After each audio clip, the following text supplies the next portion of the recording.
Hello बच्चों। तो आज हम बात करेंगे किस पे, जो आज हमारा मेन टॉपिक है वो है लेंस मेकर फॉर्मूला। ठीक है, तो लेंस मेकर फॉर्मूले में हमको जो जरूरत पड़ती है वो होती है refraction at a convex spherical surface, formula for refraction at a convex spherical surface. ठीक है, और जिन फॉर्मूलेस की जरूरत पड़ती है उनको पहले मैं उसमें समझा देता हूँ ताकि आपको अच्छे से लेंस मेकर फॉर्मूला समझ में आ जाए, क्योंकि लेंस मेकर फॉर्मूला बहुत ही इंपॉर्टेंट होता है आपके एकेडमिक्स के लिए एज वेल एज आपके कंपटीशन एग्जाम्स के लिए। तो सबसे पहले हम आज करेंगे formula for refraction at a convex spherical surface. ठीक है, कॉन्वेक्स के लिए पहले समझेंगे, फिर समझेंगे आपके कॉनकेव के लिए। ठीक, तो आपने सबसे पहले क्या ले लिया है, आपने कॉन्वेक्स स्फेरिकल सरफेस ले लिए। ठीक, अब देखिए एक ऑब्जेक्ट आपका रखा है कहां पर, ओ पर। अब यहां से आपके क्या गए, एक रे गई। ठीक, एक रे गई जो आपके डेंसर, देखिए किससे, डेंसर रीजन में गई है। ठीक है, आपको आ गया ना, डेंसर रीजन में जैसी ही गई तो आप देखिए याद रखिएगा, डेंसर रीजन में जैसी चीज जाती है तो आप नॉर्मल डालते हैं।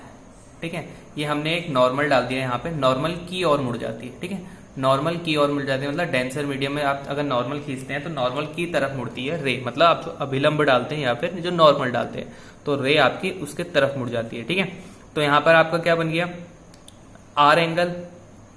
ठीक है, incident angle R, refracted angle, incident angle I, refracted angle R. ठीक है, तो दोनों एंगल आपको समझ में आ गए होंगे। अब देखिए अपोजिट एंगल्स, यहाँ पे एक एंगल यहाँ पे क्रिएट हुआ आर। ठीक है, ये आपका क्या है, नॉर्मल है। ठीक, ये आपका नॉर्मल है। अब हमने क्या किया, यहाँ पर जहां पे ये रे कट हुई, यहाँ पे हमने एक परपेंडिकुलर डाल दिया, जिसे हमने कह दिया एल, और ये हमारा है पी। ठीक है, फोकस, प्रिंसिपल ऑफ फोकस। यहीं से आपके सारे पर्टिकुलर आपकी चीजें जाएंगी जहां पे आप रे को अपने रिप्रेजेंट करेंगे। अब याद रखिएगा, पी से लेके एल तक की जो डिस्टेंस होती है बहुत ही माइनर होती है, उसको आप नेग्लिजिबल काउंट करते हैं। ठीक, नेग्लिजिबल काउंट करेंगे। अब आपके जो ये रे है, देखिए जो रे है ये, अगर मैं इसी रे को, अब देखिए रे कहीं पे क्या करेगी, कट ही नहीं कर रही है आपस में। तो अगर मैं इसी रे को पीछे को बढ़ाऊं तो प्रिंसिपल एक्सिस में ये रे कहां पे कट करेगी, आई पे, और यहीं पे आपका क्या बनेगा, याद रखिएगा यहीं पे आपका क्या बनेगा, ऑब्जेक्ट की इमेज बनेगी। ठीक है, ये आपकी इमेज बन गई। तो इमेज जो एंगल बनाती है वो कहलाती है बीटा, और आपके जो ऑब्जेक्ट एंगल बनाता है वो कहलाता है आपका अल्फा। और यहाँ पे आपके नॉर्मल के साथ जो एंगल बनता है सी पर, ठीक है, सेंटर ऑफ कर्वेचर पे जो एंगल क्रिएट होता है वो कहलाता है आपका गामा। तो ये चीज, ये आपका क्या है, डायग्राम है। इमेज से प्रिंसिपल एक्सिस, ठीक है, फोकस आपका जो होता है पोल का, और इमेज के बीच की जो दूरी कहलाती है यू कहलाती है। सॉरी, ऑब्जेक्ट से आपके पोल तक की जो दूरी कहलाती है वो यू कहलाती है। इमेज से पोल तक की जो दूरी आपकी कहलाती है वो वी कहलाती है। ठीक है, प्रिंसिपल एक्सिस या आपका पोल कहलाएगा, सेंटर। ठीक है, स्फेरिकल सरफेस का सेंटर पी से रिप्रेजेंट कर दिया। अब आप याद रखिए, पी से जो सी तक की डिस्टेंस होती है वो रेडियस ऑफ कर्वेचर आर आपकी कहलाती है। याद रखिएगा ये सब चीजें, ये छोटे छोटे पॉइंट्स है जो आगे हम डिस्कस कर चुके हैं ऑलरेडी। तो अब मैंने ये आपको डायग्राम बता दिया, एक्चुअली हो क्या रहा है, एक ऑब्जेक्ट से चीज कोई इमेज रे चल रही है, वो डेंसर मीडियम में जा रही है, तो आपके परपेंडिकुलर, मतलब आपका जो नॉर्मल है अभिलंब की ओर मुड़ जा रही है। ठीक है, और आर एंगल क्रिएट कर रही है यहाँ पे, और यहाँ पे एंगल आई क्रिएट हो गया। ठीक, नॉर्मल के साथ एंगल आई। देखिए जैसे अगर आप यहाँ से बनाते थे तो आपके स्लैब से चीज जाती थी तो क्या करती थी, थोड़ा सा परपेंडिकुलर यहाँ पे, ये एंगल आई, ये एंगल आर। ठीक है, तो यही चीज यहाँ पे रिप्रेजेंट करी गई। ये आपका इमेज क्रिएट हो गई, यहाँ पर आपका ऑब्जेक्ट रखा है, और बाकी चीजें मैंने आपको समझा दी है। तो चलिए स्टार्ट करते हैं। सबसे पहले ट्रायंगल ओ एम सी में, देखिए ओ एम सी में, ठीक है, ट्रायंगल ओ एम सी में आई इक्वल टू कितना होगा, देखिए एक्सटर्नल एंगल जो होता है, अंदर के जो इंटरनल एंगल्स होता है उनके सम के इक्वल होता है। देखिए I equal to alpha plus gamma, तो इक्वेशन 1 हो गई। ऐसे आप किसमें, ट्रायंगल आई एम सी में, देखिए आई एम सी में, ठीक है, ये एक्सटर्नल एंगल बन गया। तो एक्सटर्नल एंगल का सम दो अनदर इंटरनल एंगल्स के सम के इक्वल होता है। ये थ्योरम हम पढ़ के आ चुके हैं 9th में। तो gamma equal to beta plus R, ठीक है, oh sorry, R equal to beta plus gamma, यहाँ पे कंफ्यूज मत होइएगा, गामा है और ये आपका आर है, ठीक है। तो अब अकॉर्डिंग टू स्नेल्स लॉ, अब स्नेल्स लॉ क्या कहता है कि आपके साइन आई, ठीक है, और साइन आर का जो रेशियो होता है आपके दोनों मीडियम की जो क्या होती है रिफ्रैक्टिव इंडेक्स होती है N1 और N2 के रेशियो के इक्वल होता है। ये आपका स्नेल्स लॉ है, ठीक। अब समझिए ये स्नेल्स लॉ वैलिड होता है, एक और चीज याद रखिएगा, प्रैक्टिकल में पूछ देता है, ओनली वन कलर फ्रीक्वेंसी के लिए। वन कलर फ्रीक्वेंसी का मतलब एक ही तरंग की वेव के लिए, ठीक है, सिंगल फ्रीक्वेंसी वेव के लिए। अगर आप कहते हैं व्हाइट कलर के लिए ये वैलिड नहीं होता, जैसे आप सिंपल ब्लू कलर या सिंगल कलर देखिए, क्योंकि हमको पता है व्हाइट कलर में हमारी 7 फ्रीक्वेंसी होती है कलर्स की, तो ये सिंगल कलर की फ्रीक्वेंसी के लिए वैलिड होता है, ये भी याद रखिएगा। अब मैं कहता हूं साइन आई और साइन आर क्या है, वेरी स्मॉल एंगल है। तो अगर कहीं पे भी आपके टेन की वैल्यू और साइन के थीटा की वैल्यू अगर बहुत स्मॉल होगी तो आप क्या लिखते हैं, sine I equals to I angle, ऐसा लिख सकते हैं, ठीक है। मतलब अब ऐसा समझिए साइन 0 इक्वल्स टू कितना होता है, 0 ही होता है ना, तो इस तरह से, तो बहुत ही छोटा ही है ये। तो इसको भी हम कैसे लिख सकते हैं, आई साइन आई को हम क्या लिखते रहे आई, साइन आर को हम क्या लिखते रहे आर, ठीक है। यहाँ पे चेंज कर दिया, सॉरी, ये वही दोनों आर एक ही हैं। तो equals to N2 upon N1, तो यहाँ पे हमारी थर्ड इक्वेशन बन गई N1I equals to N2 R। Snell's law की मदद से हमने ये बना दिया, ठीक है। अब साइन आई और साइन आर की वैल्यू जो इक्वेशन 1 और 2 से थी वो हमने पुट कर दी इक्वेशन 3 में। तो इक्वेशन 3 में हमने पुट कर दी, देखिए सिंपली मैथमेटिक्स अप्लाई करिए, N1 equals to gamma plus alpha equals to N2 beta plus gamma. तो देखिए जो गामा गामा वाली वैल्यूज थी वो हमने क्या किया, देखिए एक साइड ले ली, ठीक है। तो हमने जैसी एक साइड ली, सिंपल मैथमेटिक्स से इन्हें अंदर मल्टीप्लाई किया, गामा गामा वाली चीजें एक साइड ले ली, और जो डिफरेंस अल्फा बीटा वाली चीज थी वो एक साइड ले ली। तो क्या बन गया, N2 beta plus N1 alpha equals to gamma N2 minus N1, ठीक। ये इक्वेशन 4 हमारी यहाँ पे क्रिएट हो गई। अब बात करते हैं, अब यहां तक चीजें आई होप आपको समझ में आई होंगी। अब आगे बढ़ते हैं, देखिए 10 अल्फा की वैल्यू क्या होगी। तो 10 अल्फा हमको दिख रहा है ML, ठीक है, किससे, पंडित बद्री प्रसाद हर हर बोले। ये आपके पास फॉर्मूला होता है, इससे आपको समझ में आ जाएगा कि 10 की वैल्यू क्या होती है, परपेंडिकुलर अपॉन बेस। तो यहां से हमने लगा दिया M, ये पॉइंट आपका M था, ML, ठीक है, परपेंडिकुलर अपॉन बेस LO, ठीक है, ये वाले एंगल में। तो अल्फा एंगल निकल जाएगा यहां से 10 अल्फा। और देखिए आपको एक चीज और याद रखनी है कि अल्फा जितने भी यहाँ पर एंगल हैं, हम बहुत ही पतले लेंस के लिए हमको यहाँ पे निकालना है। लेंस मेकर फॉर्मूला हम जो भी अप्लाई कर रहे हैं बहुत थिन लेंसेज के लिए यूज कर रहे हैं, तो थीटा बहुत ही छोटा है। तो 10 अल्फा इक्वल्स टू अल्फा हो जाएगा, याद रखिएगा, ML upon LO equals to, ML की वैल्यू कितनी है H, और आपकी L से लेके O तक की वैल्यू या फिर P से लेके O तक की वैल्यू क्या है आपकी, माइनस U। अब मैंने बताया था आपको, याद रखिएगा, लेफ्ट साइड जब आप चलते हैं चीजें लेते हैं तो इनको आप नेगेटिव में लेते हैं, राइट साइड चीजें आप पॉजिटिव में लेते हैं। अगर आप ऊपर की साइड चीजें ले रहे हैं, ठीक है, अपवर्ड ले रहे हैं तो भी पॉजिटिव लेंगे, कार्टेशियन इस पॉइंट में नीचे की साइड ले रहे हैं तो नेगेटिव लेंगे। ये जनरली आपके ऑप्टिक्स में साइन टेक कैसे किए जाते हैं, ये इस तरह से लिए जाते हैं, ठीक है। तो ऐसे 10 बीटा इक्वल्स टू कितना हो जाएगा, ML upon LI equals to, अगर वैल्यू पुट कर दें तो H अपॉन माइनस V। ऐसे 10 gamma equals to gamma, gamma की वैल्यू कितनी आ जाएगी, H अपॉन R। अब देखिए आप यहां से देखिए अल्फा बीटा और गामा की वैल्यू को आप क्या करो, पुट कर दो अगेन, कहां पर, यहां पर इक्वेशन 4 में, ठीक है।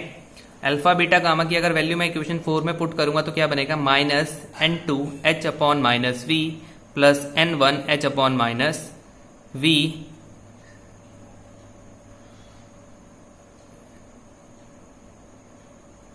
सॉरी ये U है, ठीक है, plus N1 H upon minus U equals to N2 minus N1 H upon R, ठीक है। अल्फा बीटा गामा की वैल्यू इक्वेशन 4 में पुट कर दी। उसके बाद देखिए क्या बनेगा, N2 upon V minus N1 upon U equals to N2 minus N1 upon R। ये बन गई आपकी इक्वेशन नंबर 5। अब अगर एयर की बात करी जाए, तो मैं क्या कहता हूं, जो N2 है, N2 आपका क्या बना देते हैं हम, N लिख देते हैं, और N1 को हम कह देते हैं यहाँ पर रिफ्रैक्टिव इंडेक्स एयर के लिए कितनी होती है, 1। ये हमको पता है, तो हमने यहाँ पे वैल्यू पुट कर दी।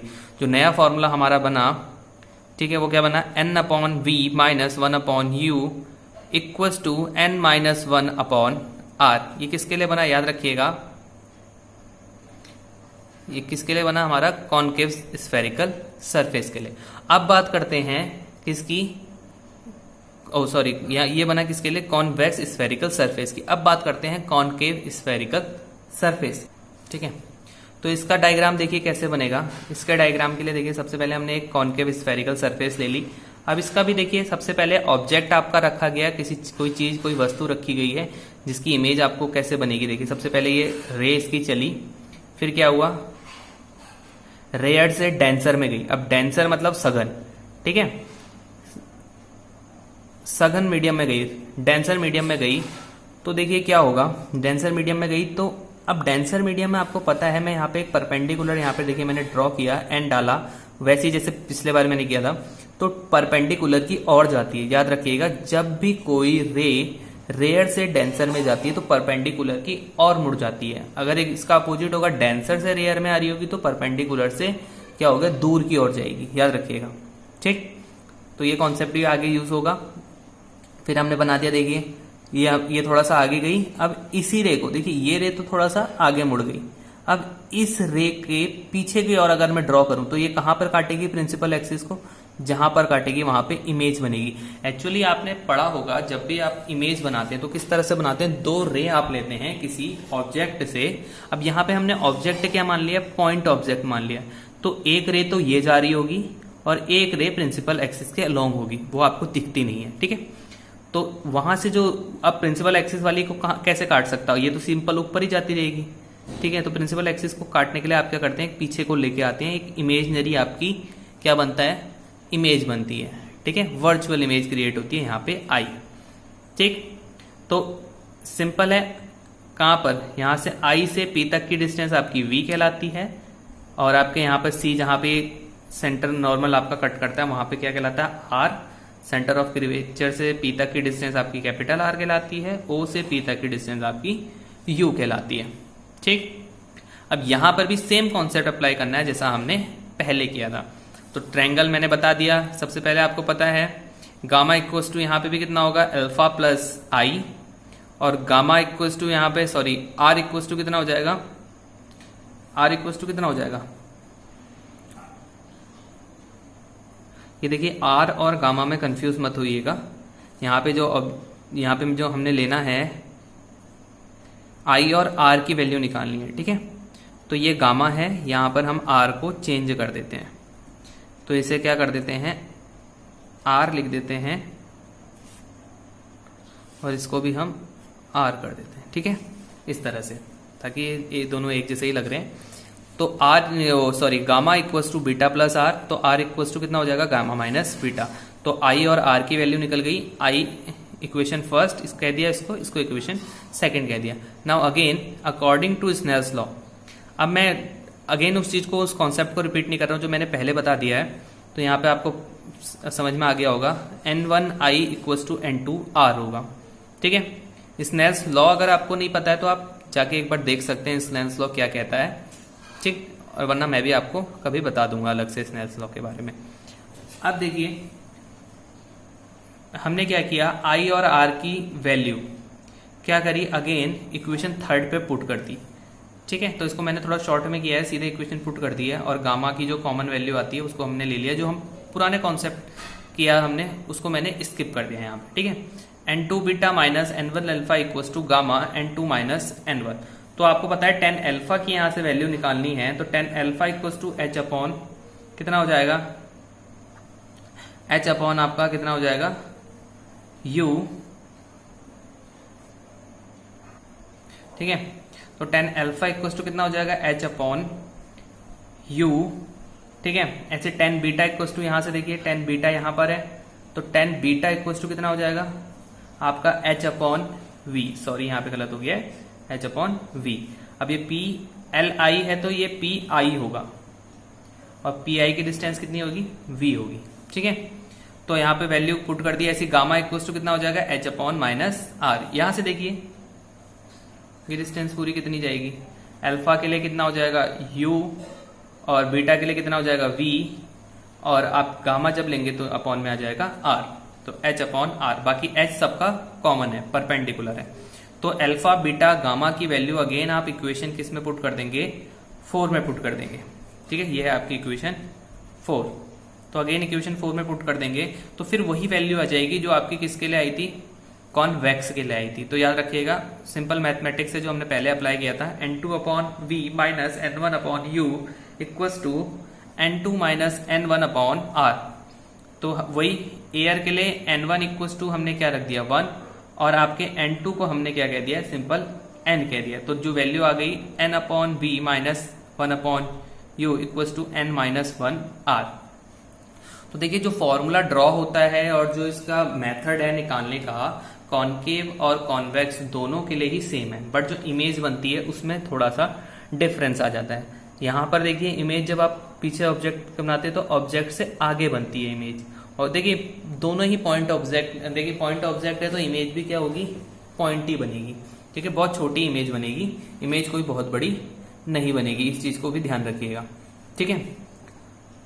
वहां पर क्या होता है, इमेज पीछे बनती है ऑब्जेक्ट के, यहाँ पे इमेज आगे बनती है। अब जो हम बात करने वाले, जो हमारा मेन टॉपिक है आज, उस पे चलते हैं। तो आज हम बात करने वाले हैं refraction formula for a thin lenses.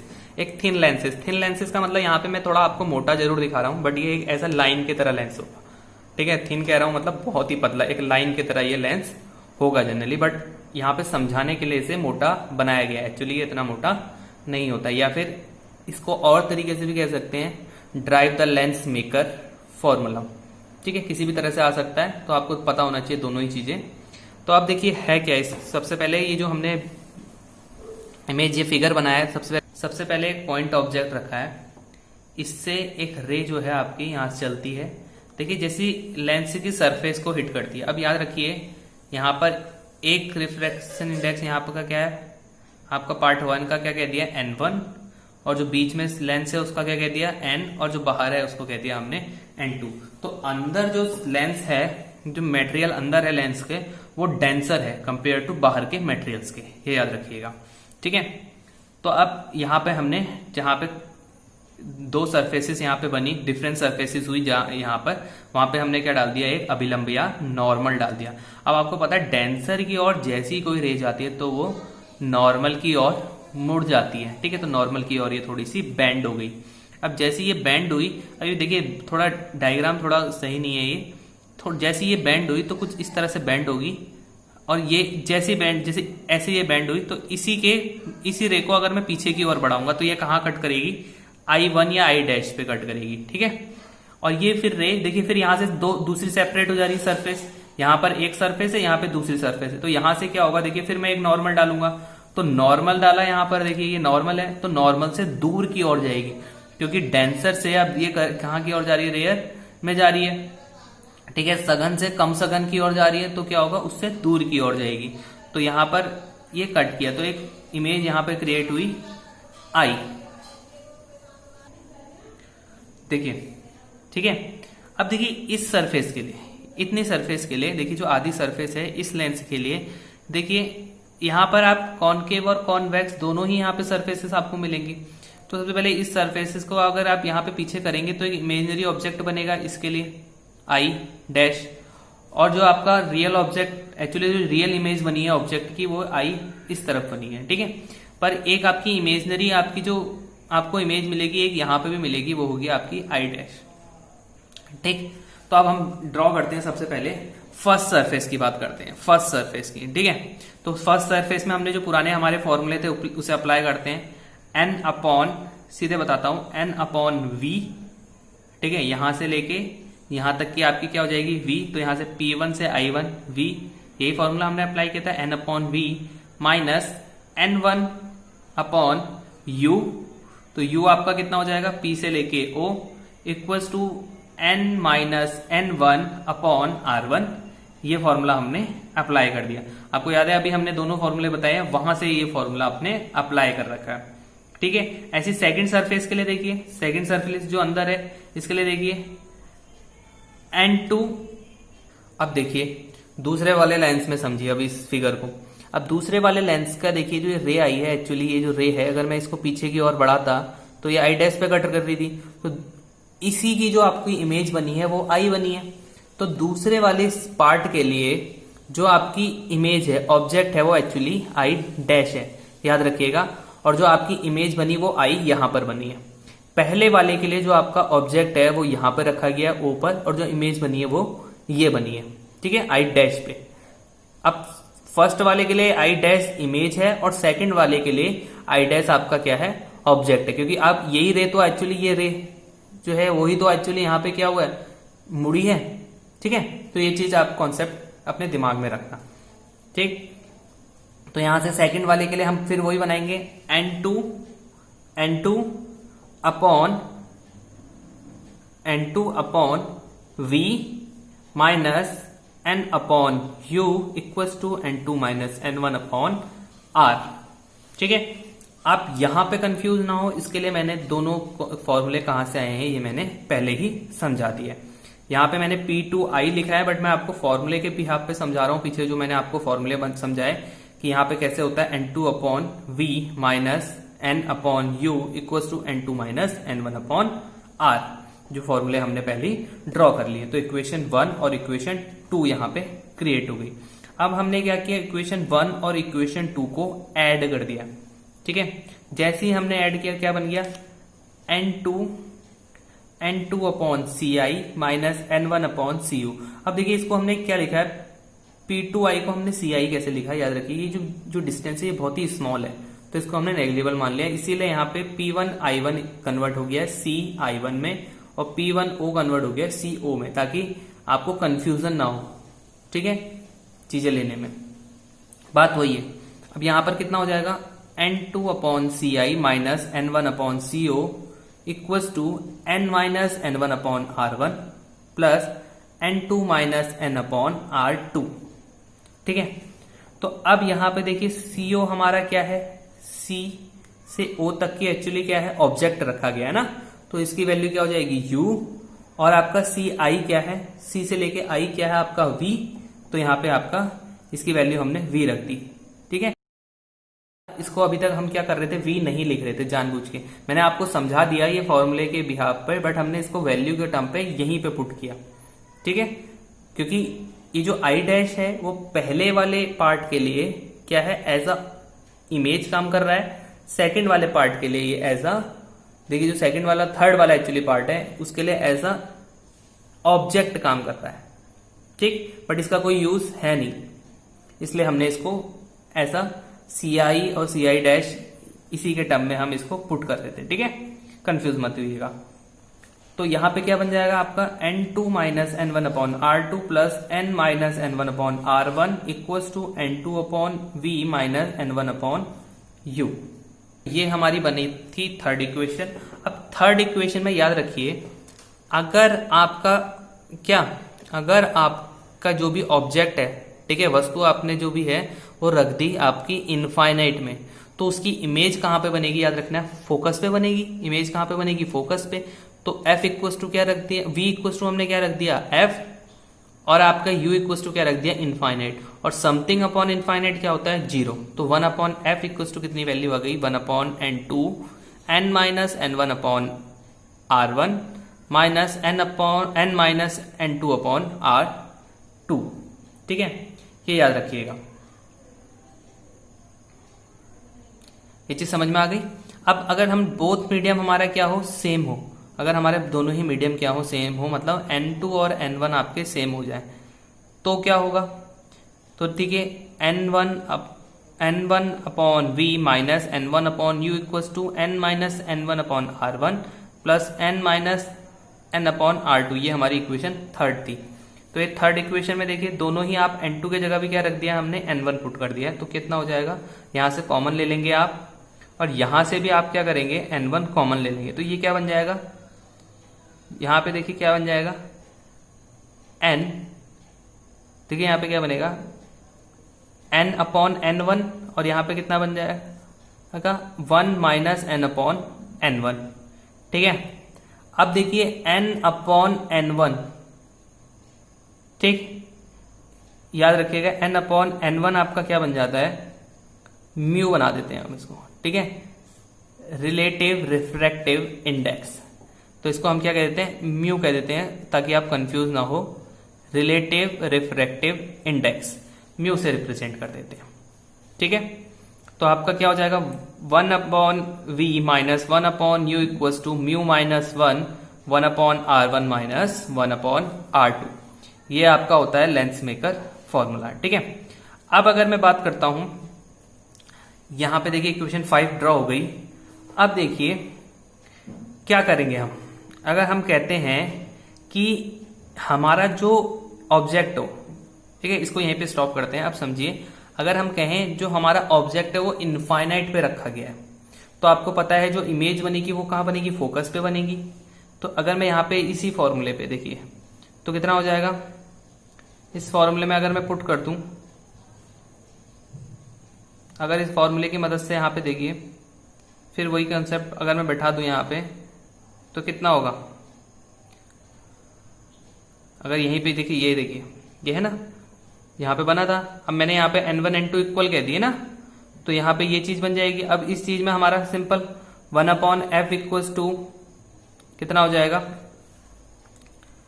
देखिए n minus 1 upon R1 minus 1 upon R2।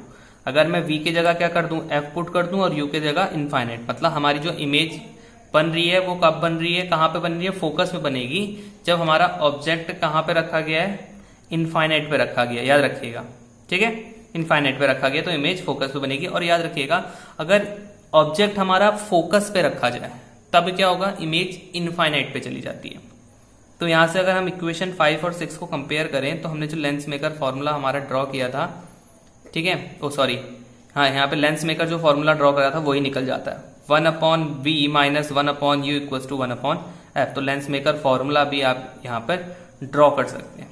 ठीक है, अब for a thin lens if both side medium are same, तो आपको पता है अगर लेंस के दोनों साइड का मीडियम अगर हम सेम कर दें तो क्या होगा, वही केस आपका, आप ऑब्जेक्ट कहां पे रख रहे हैं, ऑब्जेक्ट कहां पे रख रहे हैं, एक बार आप ऑब्जेक्ट को इनफाइनाइट पे रख रहे हैं, एक बार आप ऑब्जेक्ट को फोकस पे रख रहे हैं, तो दो केसेस, अलग अलग केसेस बनेंगे। Minus n1 upon F equals to n minus n1 upon R1 plus n2 minus n1 upon R2।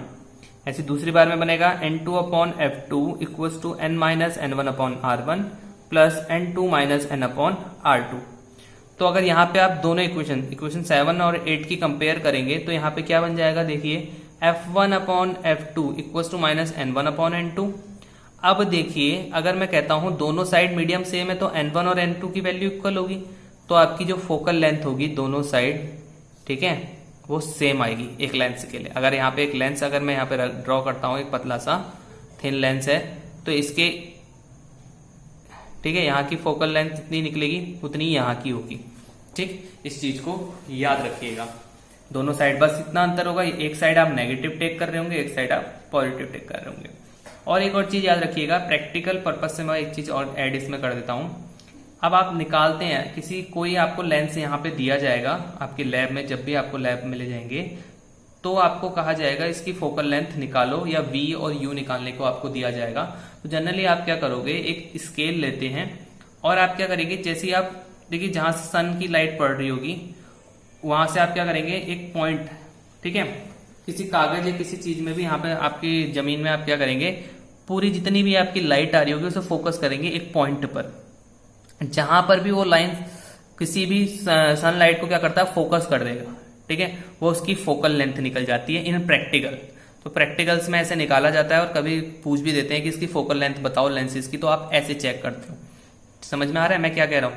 देखिए यहाँ पे एक लेंस है, यहाँ पर आपका लाइट आ रही है, ठीक है, आप बाहर चले गए लैब से, यहाँ से आप लाइट आई, तो सारी जहां पर भी आपकी ये आगे क्या होगा, सारी रे आपको पता है फोकस में क्या होता है, कन्वर्ज हो जाती है। ठीक है, जहां पर भी आपके पॉइंट पूरा फोकस पे कन्वर्ज हो गया, मतलब आपके सिकुड़ के बन गया लाइट, जहां पे भी आपने फोकस कर दी वो आपको क्या कहलाती है, लेंस से फोकस तक की दूरी फोकल लेंथ कहलाती है। इस तरह आप फोकल लेंथ निकालते हैं इन प्रैक्टिकल। तो नेक्स्ट वीडियो के सेगमेंट में हम करेंगे प्रिज्म से रिलेटेड टॉपिक्स अपने। थैंक्स फॉर वॉचिंग और don't forget to subscribe this channel.